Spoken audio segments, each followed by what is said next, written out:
I'm Chad Ruthermond, And I'm Andy Kinnick. and welcome to NOCLIP Pocket, the art of childhood. Today, we're going to be talking about the Unfinished Swan, which was a game that was developed by Giant Sparrow and Sony Computer Entertainment Santa Monica, and was released in 2012 on the PlayStation 3, and then on PS4 and Vita in 2014. So, the Unfinished Swan is a sort of puzzly walking simulator game. Adding to the laundry list of puzzly walking simulator games that we've talked about. And the developer, Giant Sparrow, is also the company who's behind What Remains of Edith Finch, which is kind of what made us want to go back to this one. Yeah. I think it's interesting that you describe it as a walking sim because I didn't think of it that way while I was playing it. Do you think of it that way now? No, not really. I feel like it feels more just like a narrative puzzle game to me. Yeah. But I mean, that's a totally fair observation. I just hadn't thought of it that way. I think it's kind of subjective because walking simulator is such a loosely defined genre. It's probably best described as like a subgenre of adventure games anyway. Mm-hmm. But yeah, this one has a lot more interaction, which I can see kind of putting it outside of the realm. Yeah, of it's it. a lot more like mechanical, if that's a good way to describe it. There's like a puzzle mechanic that you're using to interact with the environment Right. throughout. Yeah, and I think what makes me think of it in that way is that the game is very much based on its presentation more than anything else. Its mechanical hook, the ability to throw balls of paint or water in a couple levels, Mm-hmm. defines sort of how you interact with the world. While what it is like a visibility based mechanic, it does solve puzzles. They're like physics puzzles to do, and a few navigational things. But like the first chapter of this game, I feel like falls more as a walking simulator, and then it becomes more of a puzzle game as it moves on. I would agree with that. I really love the premise of the initial opening area, where it is just a completely white area, and then you throw paint to reveal that there's actually stuff around you. So you had to use the paint to reveal the environment and find the path forward. And I thought that's what the whole game was going to be. I didn't know that it changed up its mechanics in the way that it does. And I found that to be strangely disappointing. Yeah. I don't know if I'm alone in that, but because this is like a smaller budget, more indie-ish thing, even though it was produced by Sony. Right. I expected that more like indie, laser-focused kind of thing, and was surprised that it deviated the way that it did. Yeah, I get the impression that either this is factual or this is what the developers thought, but that if it was focused entirely on that first level of reveal the environment, then walk through the environment, the game would have to be a lot shorter, because that would get... Already by the end of the first chapter, I was kind of like, man, should have been throwing a lot of balls and not doing a whole lot else. And the things that string you along, once you're used to the way that the game plays, is more the narrative, the narrated story segments that come up when you find those letters on the wall. And I don't know, I thought it was cool. And I thought it was interesting, but they start deviating very quickly, and some of the deviations are more successful than others, and that's kind of going to weigh on how I perceive this game as a whole. Yeah, same here. The second variation that you come across is you throw water instead of paint, and I thought it was blue paint for the longest time and didn't realize it was water till you started using it to make plants grow. Right. But I felt like that was pretty hit and miss for me. Yeah. The second part, and it's probably the longest part too. It wasn't bad or anything. It's just I don't know, it was just kind of in the middle, you know, like it never really wowed me. It was never boring either, you know? Yeah, I want to push back on that a little bit and say that it was bad. The the bad part for me was the plants. I feel like they were they were so mushy as a mechanic in as much that they didn't feel like they were doing anything. They were either too frustrating or entirely too automatic with what they did. Like, it didn't feel like I was solving a puzzle during the plant segments. It felt like I was just like following a path and like throwing the water to grow them up or up walls and stuff so you can climb on the vines. Like, you could climb more or less the walls without the plants, like, if as long as there were plants like near-ish to it, because they didn't want it to be like really punishing, because like ladder climbing mechanics are weird in games a lot of the time. First person ones. Yeah, especially because you can like turn all the way around. There's a segment where you're like hanging on a bridge, and you can just like swivel in a full sphere, and it just like imagining that in the context of the game is like absurd, and they just kind of hope you don't think about it. Yeah, the plant thing didn't really bother me as much, but it did feel like a thing you had to babysit. Like, just as you go along, you just have to like throw the water all around to like make sure you get the plants to come with you. And I agree, it doesn't really feel like you're doing a puzzle, like at least like 50% of the time you're interacting with the plants. Yeah, it's just a little strange. Plus, like, that area is really well defined. Like, they describe it as being him drawing the shadows of the objects, like the king drawing the shadows of the objects. But that entire area is just sort of like a very polygonal, blocky terrain city. Yeah. Like, it's not...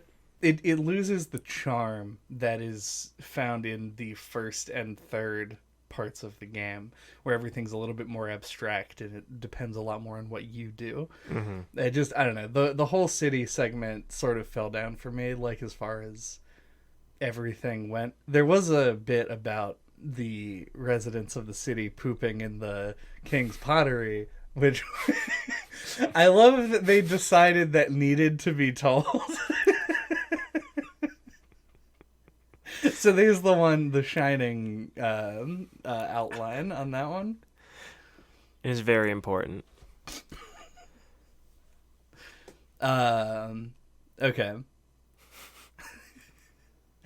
So in this game, you play as a character whose name is Monroe, right? And you're a child whose mother has died, presumably. I think so. It's not like outright stated, but like that's the assumption you make. And you're left with a magic paintbrush, which is the thing that's going to allow you to do all the stuff that you do in the game. But the first thing that you do is you go into this white area through a painting of a swan that just like the swan itself just sort of vanished. And so the narrative is pretty like straightforward and storybooky, but I think that it works really well, largely due to how good the voice talent is.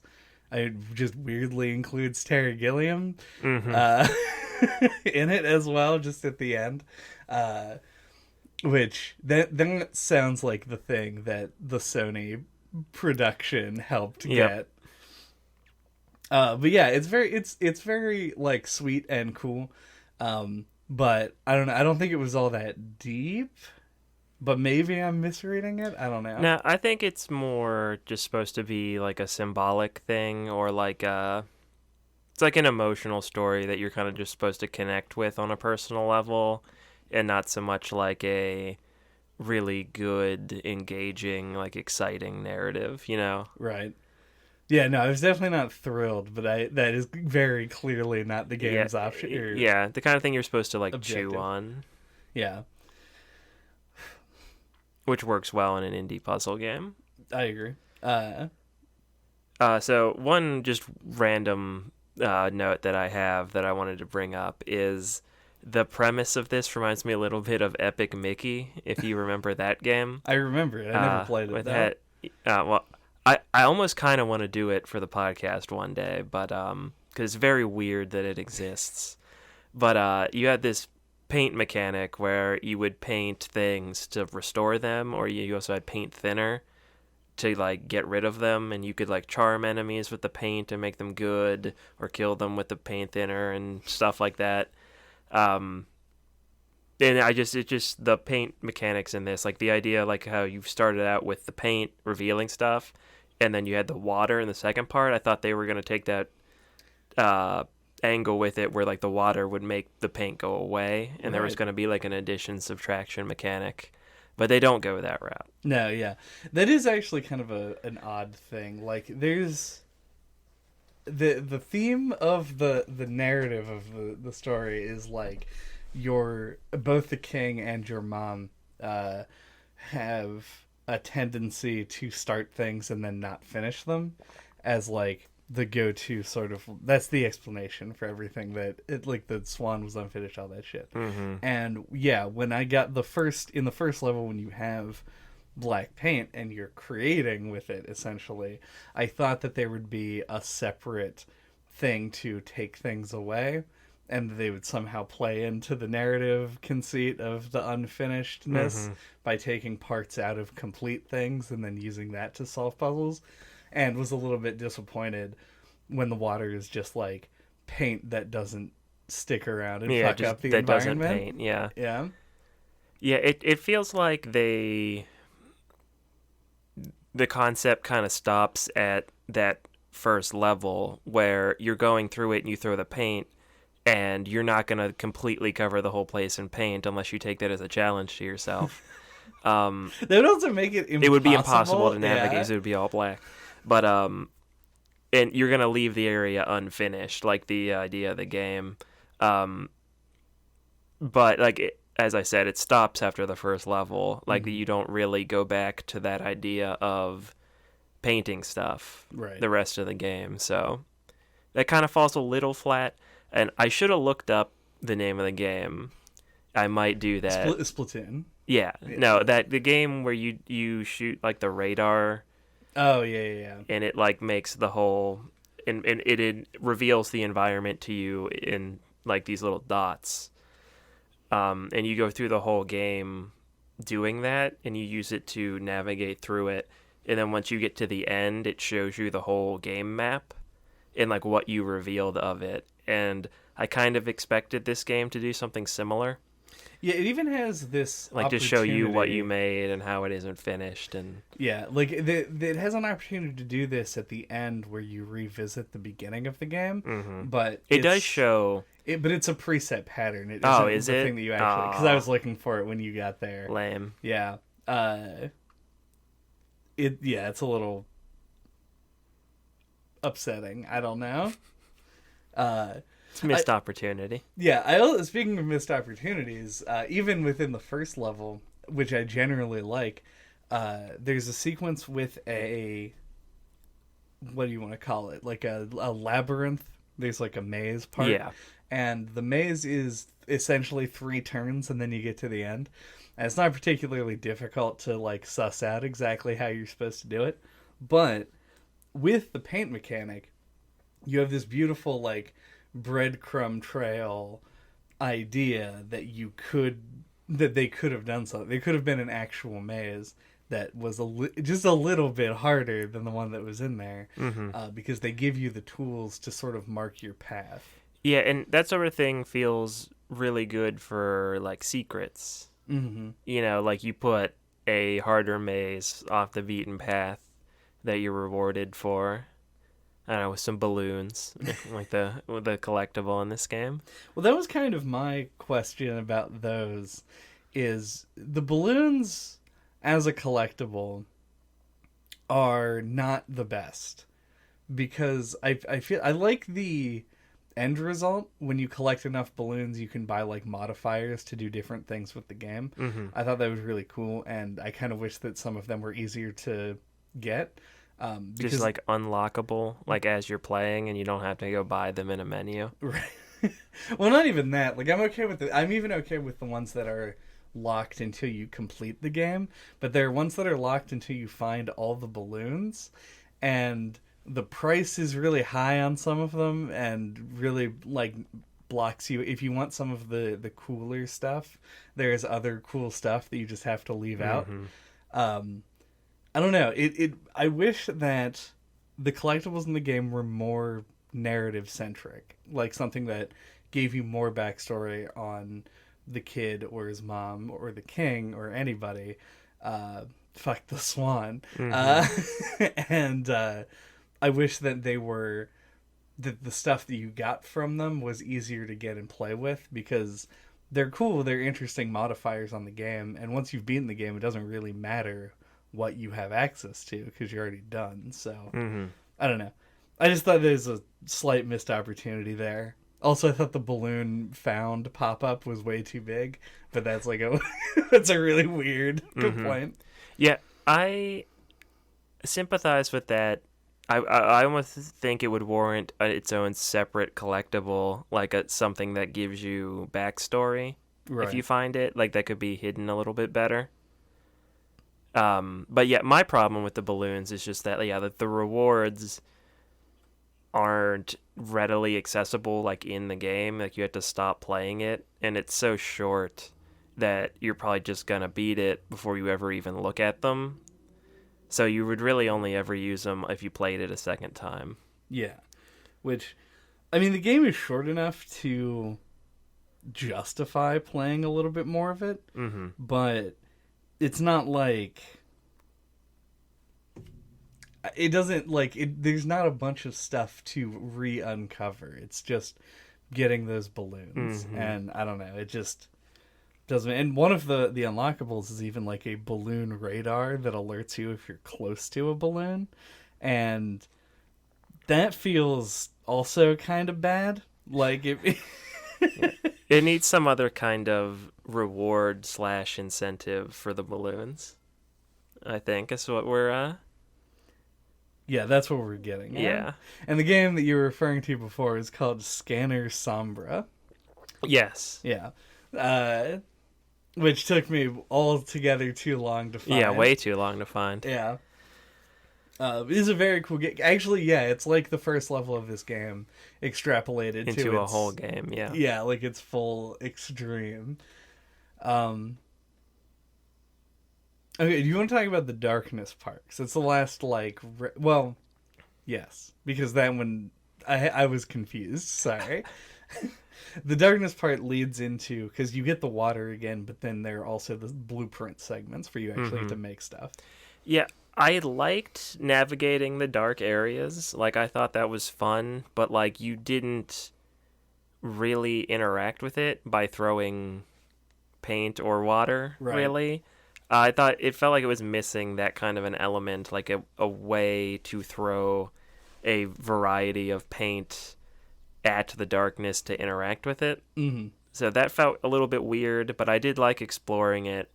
And then I feel like the platform creating blobs seem kind of shoehorned in there. It feels like the idea for a different game that they just kind of put in this one because they could make it work with the mechanics they already had set up.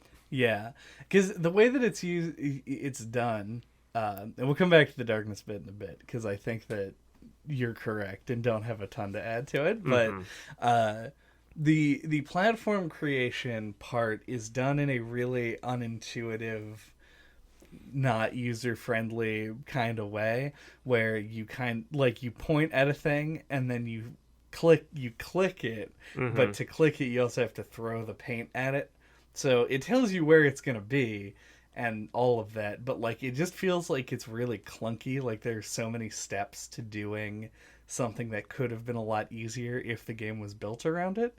So it does feel shoehorned in because it doesn't feel like it's this game, and the mechanics in this game are simple enough that you could map like anything onto it, and choosing this just felt strange. I liked the ideas of like making things in the blueprint world and then coming back to the real world, because it mimics sort of like the drawing into real life that like the characters in the Yeah, story and the do. blueprints are unfinished, so you add to them. Yeah. Yeah, no, Left out the floor. Yeah. That's an oversight, lady. Not a very good architect.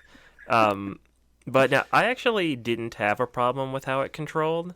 Maybe it just kind of clicked with me. It came so late in the game, and they barely did anything with it, and then it was over. It was kind of like the thing that fell a little flat for me. But no, yeah, that theming is strong though, with the blueprints to real world part.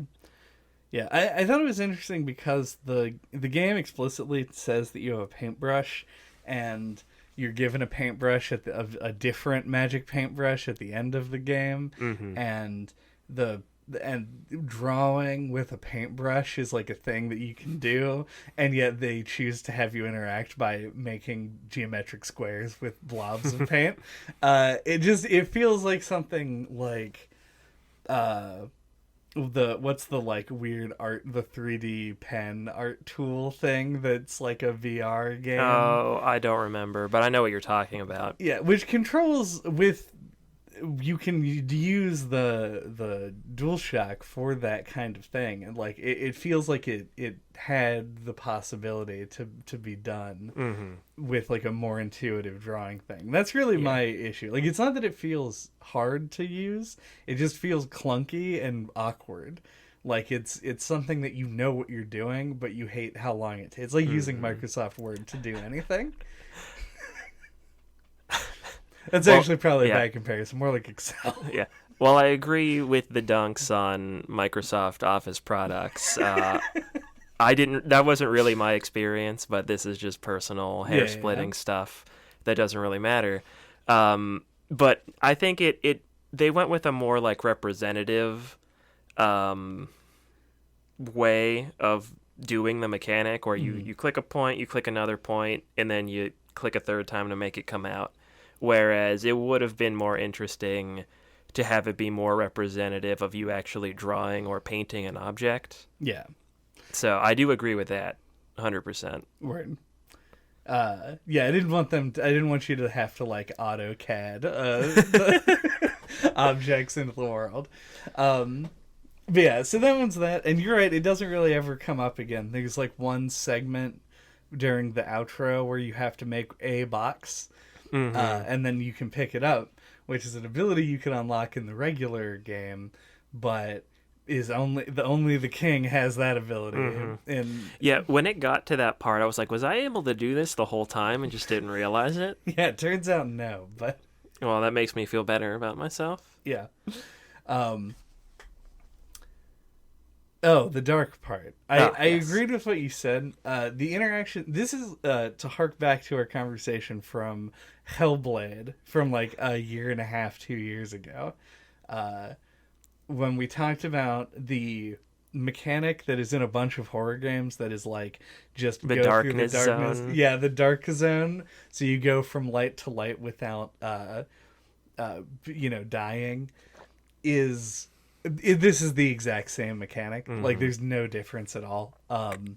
And so I don't have anything new to say about it. I just feel like it feels like appropriate, I guess, for the area. Like, I didn't like hate it, but it didn't do anything for me really. Yeah. But the first time I got hit by something in this game was a legitimate jump scare because I had no idea you could get injured. Yeah, I think it works a bit better than the Hellblade dark light area thing, because this, you're taking the light with you. So if you get stuck in the darkness, it's like your own fault for not sticking close enough to the light. But so I only ever got hit like maybe 3 times. But yeah, even still though, it's not super engaging. Yeah, it's kind of moved from point A to point B. Yeah, and that's the part when I'm talking about the light to light area. That's before you get the little ball of light that you kick around. See, I don't remember that's done so much better. Yeah, I don't remember being able to get attacked before the light ball area, but maybe I'm wrong. I don't remember if you could or not, because I don't think I got hit either, but because the path is really clear. Yeah. Which is exactly why it's bad. But yeah, that seems like it could have. I don't know, without actually like sitting down and trying to design something like that, but it seems like the dark area could have worked with like the paint thinner style mechanic where you take parts away to reveal stuff. Or even just like glow in the dark paint. Ooh, yeah, glowy paint could be really sweet. It seems like it would make it too easy, so there would have to be something. This is probably why they didn't go with Make this. it like a spray paint, so it only speckles, and you can't just get like a big blob I can kind of see it. that reveals a bunch at once. Like, you can only do it more gradually. Giant Sparrow, get a hold of us? Yeah, you like to get a hold of us. The Unfinished Swan, too. Finished Swan.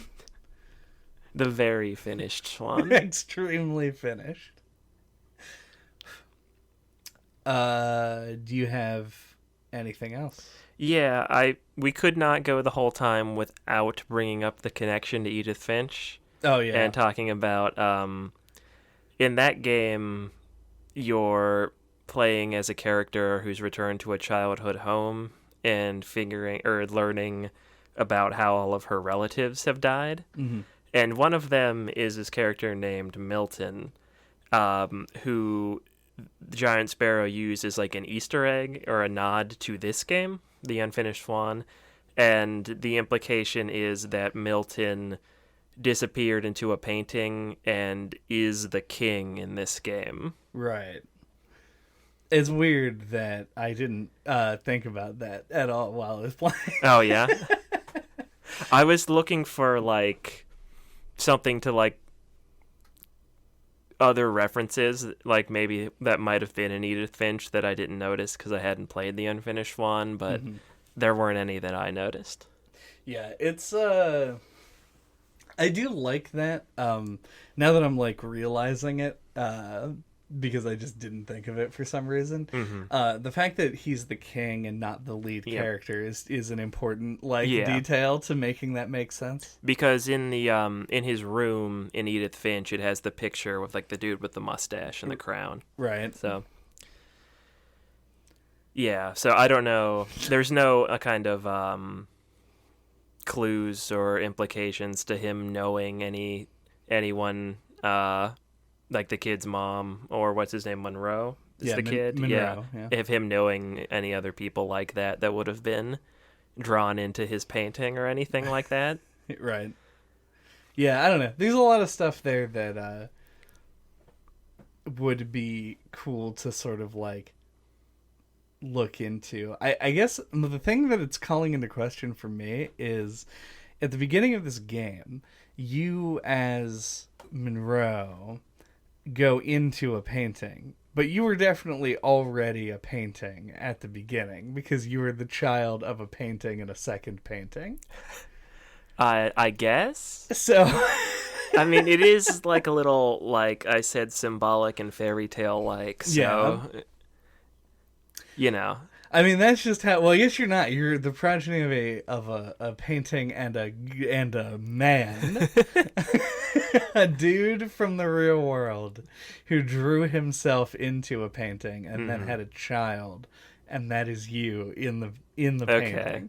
So I think this is a subworld situation. We're going layers deep here. Exactly. Yeah, that's where, and that's all post Edith Finch lore. Because like on the surface, Monroe would have just seemed like a regular guy, but here we are. The painted world of Milton Finch. But yeah, I think we covered everything else, unless you got anything. I cannot, for the life of me, think of an art-related term that starts with an F. Of course. We have fresco thoughts. There we go. Dude, this is why you're on the podcast. Yeah. Uh-huh. I would prefer it if it was just me alone doing the podcast. Do we have fresco thoughts? I feel like we skewed a little negative in our discussion. And I think that's because we played Edith Finch first. So I know it raised my expectations for this team, because I think Edith Finch is like exceptionally good for the kind of game it is. And yeah, and it's just like it's one of those very catchy's not the right word. I did this on the last episode too. It's just a very evocative concept, and I think your brain kind of goes a little wild thinking of all like the possibilities, things you could do with this paint mechanic, blah blah blah, and it kind of goes in a different direction, at least I know, than what I expected. So yeah, this game is a good example of like a perception versus reality affecting how you enjoy a game. But when I try to separate myself from that, this is an enjoyable 3-hour experience. Presentation is great, like the paint visuals, and then the second part has more of like a storybook look, and I do think it has a nice progression of like you feel like you really travel really far. You get some looks of the city early on, and there's one of the telescopes to let you look into the king's study, and then you end up there at the end. Like that's cool. And so great presentation, some cool ideas in there. They just didn't quite have that focus that other like great indie titles have, and that's kind of like what I was wanting, I guess. So a good game that was marred a little bit by my own personal experiences before I played it. So those are my unfinished thoughts. Nice. I don't know. Speaking of great indie titles, The Unfinished Swan is a great indie game title. Just as it is evocative, like it makes you wonder what the game is actually about. If you've seen like the promotional images for it, you get like this idea about, you don't know what the swan is all about, but you do know that there's this like white void aspect in you throwing paint and stuff to uncover mystery, discovery. Yeah, and I think that is a thesis for this entire experience to some extent. It's a game that feels like really great ideas that are put together almost in like a proof of concept kind of way, where they took what was reasonably doable with the mechanics that they came up with, set it to a pretty simple but charming story in a way to create like something that you can play through and maybe have your own ideas about, as we expressed over the course of this podcast. So I definitely don't want to like come off as we shit on the game, because I don't think that's really the case. Like neither of us did not enjoy the game, but we did feel like there was more to be fleshed out. And looking at this in comparison with Edith Finch, you can see sort of like the idea of like they have an idea for a game, but they don't want to focus on the same set of mechanics for the entire time. And Edith Finch does the same thing with all of its vignettes, whereas this game does it by changing up what your core like interaction is.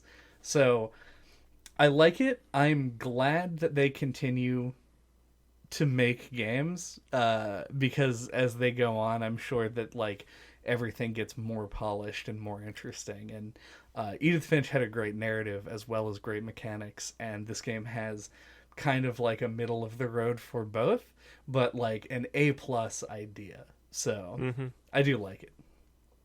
Thank you for listening to NOCLIP Pocket this week. What are we talking about next time? Next time, we're going to be talking about Minute, spelled M-I-N-I-T, I believe. Yes. In order to coincide with the hat in time, minute is a measurement of time. It's a loose association. Just fucking go with it. We do what we can. We couldn't think of a game about hats. Okay? Other than Team Fortress 2. Yeah. So join us for that one. I've heard incredibly mixed things about this, which is the kind of game I'm really excited to play. Yeah, I don't know if you mean that sincerely or sarcastically. Sincerely. But, okay. I like the contentious yeah, shit. Then I totally agree with you. Like, I really want to check this out for myself. All right. And until that time, you can get a hold of us. All of our contact information is on our website at noclippodcast.com. There you can find all of our contact information, links to our Discord, our Twitter, the YouTube, all of our old episodes, including our episode on What Remains of Edith Finch. I do, and Splatoon 2. Fling and paint. Also a paint game. Have you, Yes, Chad? have you seen the like button anywhere? I think I was working on it earlier, but I don't think I ever finished it. You took that in a different direction, but that's fine by me. We'll finish it up so we can smash it!